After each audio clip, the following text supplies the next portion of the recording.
கருப்பன், அழுக்குமறையன், அனரிக்காலன், ஆலையுச்சான், ஆனைச்சுரியன், கள்ளக்காடன், கள்ளக்காளை, கட்டைக்காளை, கட்டைக்காரி, கருமறையான், கட்டுக்கொம்பன், கட்டைக்கொம்பன், கத்திக்கொம்பன், கட்டைவால் கூளை, கருமறைக்காளை, கண்ணன் மயிலை, கருங்கூளை, களத்வாய்வரியன், கலட்சிக்கண்ணன், கருப்பன், காராம்பசு, காற்றிலம்மன், காரிக்காலை, குட்டைச்செவியன், குட்டை நரம்பன், குண்டுக்கண்ணன், குத்துக்குளம்மன், குள்ளச்சிவப்பன், கூளைவாளன், கூளைச்சுவளை, கூடுகொம்பன், கொட்டைப்பாக்கன், கொண்டைத்தலையன், ஏரிச்சுளியன், ஏறுவாளன், நாரைக்கழுத்தன், நெட்டைக்கொம்பன், நெட்டைக்காலன், படப்பு பிடுங்கி, பனங்காமயில, படலக்கொம்பன், பசுங்கழுத்தாம், பால்வெல்ல, பொட்டக்கண்ணம், பொங்குவாயம், போருக்கால, மஞ்சவாளம், மஞ்சளிவாள, மஞ்சமயில, மயில, மேகவண்ண, முறிக்கொம்ப, முட்டிக்கால, முறிகால, செம்பரைய, தலைய, வட்டப்புள்ள, வட்டச்செவியன், வள்ளக்கொம்பன், வள்ளிக்கொம்பன், வெள்ளக்கால, வெள்ளப்போறான், வெள்ளக்குடும்பம், வெள்ளக்கண்ண, மயிலக்கால, கருக்காமயில, கழுத்திகாவுள்ள, சர்ச்சி, சந்தனப்பிள்ளை, சிந்து மாடு, செவள மாடு, செம்பூத்துக்காரி, எரும மாடு, காரி மாடு என 92 நாட்டு மாட்டு வகைகள்.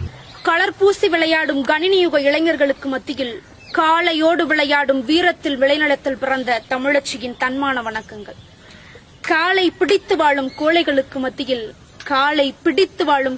மத்தியில் காளையோடு விளையாடும் வீர விளையாட்டை அன்றே சொல்லிக் கொடுத்தவன் தமிழன். என் மண்ணுல பிறந்த பொண்ண தழுவுறதுக்கு முன்னாடி என்ன தழுவணும்னு தமிழனுக்கு 18 வயசுலயே பசுமரத்தாணி போல சொல்லிக் கொடுக்கப்பட்ட விளையாட்டு ஏறு தழுவுதல். களத்துல கொம்பு சீவன மாடு இறங்கி நிற்கும் போது அதை எதிர்த்து ஏறி நிக்க ஒரு தைரியம் வேணும். சல்லிக்கட்டு காளைய பார்த்து களத்துல புறமுதுகு காட்டி ஓடுற ஆடவனை பார்த்து பெண்கள் கூட மதிக்க மாட்டாங்கிறத புரிய வைக்கிறதுக்காக தான் அந்த காலத்திலேயே ஆணிரையை அடக்கும் ஆடவனுக்கே தன் பெண் பிள்ளைகளை கட்டி கொடுத்திருக்காங்க. புறமுதுகு காட்டி ஓடுவது என்பது தமிழனின் விளையாட்டில் கூட இருக்கக்கூடாது என்பதற்காக தான் வாளை பிடித்தால் கோழையாகவும் கொம்பை பிடித்தால் வீரனாகவும் அறிவித்தார்கள் ஜல்லிக்கட்டில். காளை என்பது விலங்கல்ல, அது வீட்டின் ஒரு பிள்ளை.